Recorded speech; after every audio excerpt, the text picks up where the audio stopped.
What y'all listening to? Limelight Highlight Podcast.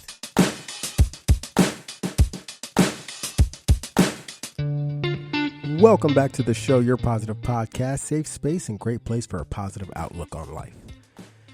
Now, I know I said that the last Tuesday of every month will be one of those nice short podcast episodes about good news and stuff, but since this was a quick last-minute episode that I got in from last week and they have some things going on at the end of this week, this episode will be another one of those organizational highlight episodes.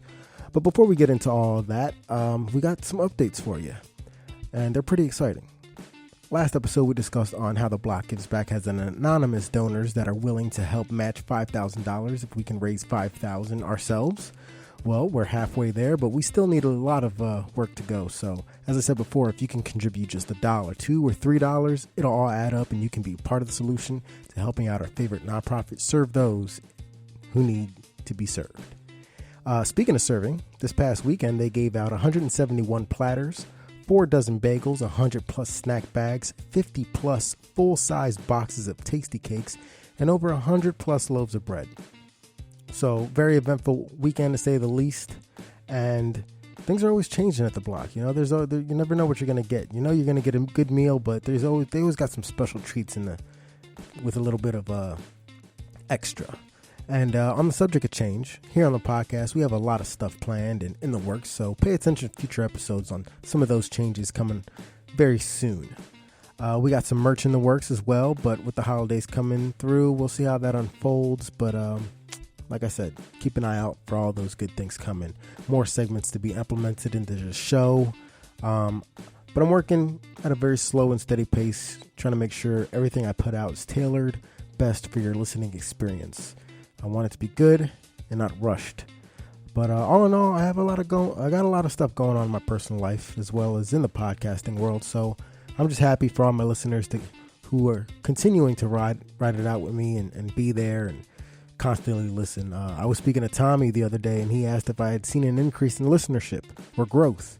And I explained to him that when I first started the show, I would be excited to see 20 downloads per episode, like throughout the week.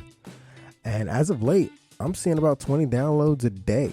So safe to say that it's been some pretty exponential growth. We still got a long ways to go to get to the goal, but I'm looking forward to the slow and steady pace, as I said before. But like I said, good quality work will get us there in due time. So this week's unrelated fun fact is about your taste buds, specifically during flight. You ever get prepared to take a flight and stock up on like some sweet or salty snacks? You know, you're just gonna ride the plane like this is gonna be a good travel snack for me. Or you ever, ball out and actually pull out the credit card and order food on the flight? Well, next time you do, pay attention to how your taste buds react. According to a study, the dryness experienced at high elevation as well as low pressure reduces the sensitivity of a person's taste buds to sweet and salty foods about 30%. Add that to dry cabin air, and that affects our ability to smell and our ability to taste is reduced even further. And coming from a person who travels back and forth from the east to west coast constantly, this makes a lot more sense. And another pretty cool fact for you to store and wow somebody with on what others would be considered useless information. But this week we are joined by two ladies, Alicia and Vee, and they are the founders of Fem Fighters, an organization that is dedicated to providing women down on their luck with much needed hygiene kits to have at least one less thing to worry about. We discuss how they got started on some of their success stories. We discuss the mistakes that they've made along the way. They're still pretty early in the give back game, but they're making a pretty good difference and learning a whole lot along the way. They're both mothers. They both have full-time jobs. They're both trying to navigate the waters of this pandemic to see how they can still serve their communities. So if you're just getting started or even thinking about getting started on, making up your own nonprofit organization or doing something to give people back, then pay attention to this episode so you can see all that it takes is a little bit of drive and some focus on just going ahead and doing it. I'll stop spoiling some of the things that we're going to discuss in the episode and get on with it. So without further ado, welcome Alicia and Vee to the podcast. All right, I got Alicia and Vee on the podcast from Fem Fighters. I got in contact with you from Hakeem, so shout out to Hakeem. He told you to give him a shout out. So there it is.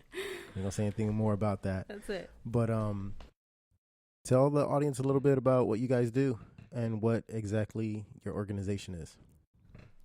So Fem Fighters, I guess we started it about 2 years ago, and kind of at first we were just like, all right, we just want to do something for women. We weren't sure like exactly where it was gonna go or what the main focus was. Yeah, like our direction really wasn't clear. We just knew we wanted to help people, but we weren't sure like how to go about doing that. So we kind of just had an idea. Okay, well, let's make feminine bags. You know, there's a lot of homeless people in Philadelphia, so why don't we just start there? And that was very successful. How many totes did we? We had about 6 big totes filled Like with moving totes. Yeah, like you set up an event and did that, or Yeah. that was your first event? It was pretty much just me and her, and we just had posting. people give us donations. Asking people to give us Mm-hmm. pads, tampons, deodorant, shampoo, basic things that we need every day that they either can't get a hold of or it's just too expensive. Like pads go from $10 to $15 for a box, and a box only lasts you 1 period or 2 tops. In case y'all didn't know, something new that just came out that was passed. You can use your HSA to buy pads and tampons and stuff like that now. Oh wow. That's new to us. I thought that was just I don't get interesting. HSA, so I don't know. Oh well, for but some people, for those people, yeah, that definitely helps. And tampons are a little bit pricey too. Not a lot of people are comfortable wearing tampons too. So it's kind of like, all right, if guys don't have to pay for condoms, why do we have to pay for pads? Yeah. So no, I get it. So that was kind of like all right, this is what we're gonna do. This is the way we're gonna go.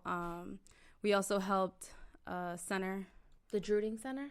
What is I don't it? know if you ever heard of it. It's a women's shelter. Okay. Drooting Center. Mm-mm.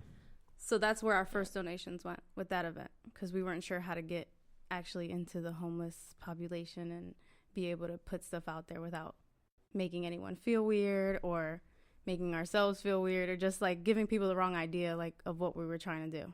Okay. Because I don't ever want to go up to anybody and be like, hey, are you homeless?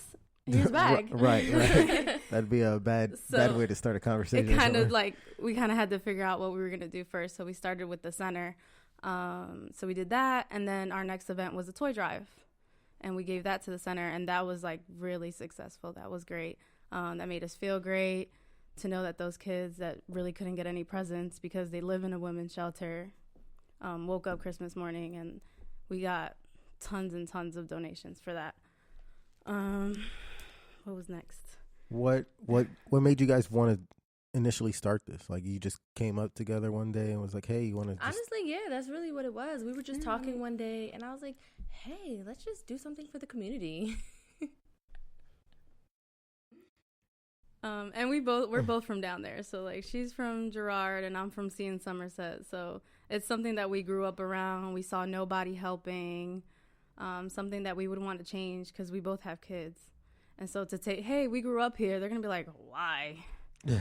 Like, so it's just kind of like motivation. Like, all right, well, we want our kids to see better. Well, you saw a problem. You wanted to become part of the solution. Mm-hmm, exactly. Yeah. I always say on this podcast, I've done multiple podcasts with a bunch of different organizations, different people kind of tackling different problems. But people like to bitch all day. They can complain and bitch and moan and groan about how terrible things are all day. But if you're not doing anything to... Then you have no right. Exactly. And one thing I always like to point out is we like to bring up some of the problems that we see in the community. And because without bringing up the problems, you don't know what you're going to need to tackle to make it better. Yeah. Come up with solutions and stuff like that. So my question is, from you guys, you said you started 2 years ago. Mm-hmm. Yep. Are you guys like nonprofit status already, or if you just like a 501c3 kind of thing? Right. Or? We don't have any of the business part down yet. Mm-hmm. We're still kind of trying to figure out. Pretty just grassroots, just like kind of. this is exactly what we're doing. We're not going Mm-hmm. to do this and we're not going to do that. Like we're doing hygiene bags and that's it. And so kind of that's where we're going now. That's where we're leaning towards and not focusing on trying to donate to a center or anything like that. Just focusing on making our hygiene bags, getting those donations, and being able to get out there and give them out. And how did you guys get in contact with the Block Is Back? Well, I know you said you know Hakeem. I know Hakeem from high school, but we kind of never were able to really talk or get together until this last event that we had with Josh from Empowering Cuts. Yeah, he was just here. Yeah. So he invited us to this event, and we've worked with him a couple of times before. So he's a familiar face that we usually get with. And Hakeem was there, and he was like, "Oh my God, hey, like we finally got to see each other," because we had talked before, but never really set anything up. So now that we're in contact with them, we have a few events that we're gonna move forward on with them, which is This one right here. the December 12th one. End of the year, John. Yeah. There you go. So just to backtrack a little bit, when you guys started Fem Fighters, did you know it was going to be called Fem Fighters, or how did you come up with the name? No, that took us A while to get together. We were just back and forth, just throwing names at each other, and we were like, "That's horrible." And then we just kind of like Fem Fighters stuck. Like, we're female. It's just us two, and we're working for to females, right? fight for females. Yeah. What goal did you have in mind? Like, did you guys want to become a nonprofit?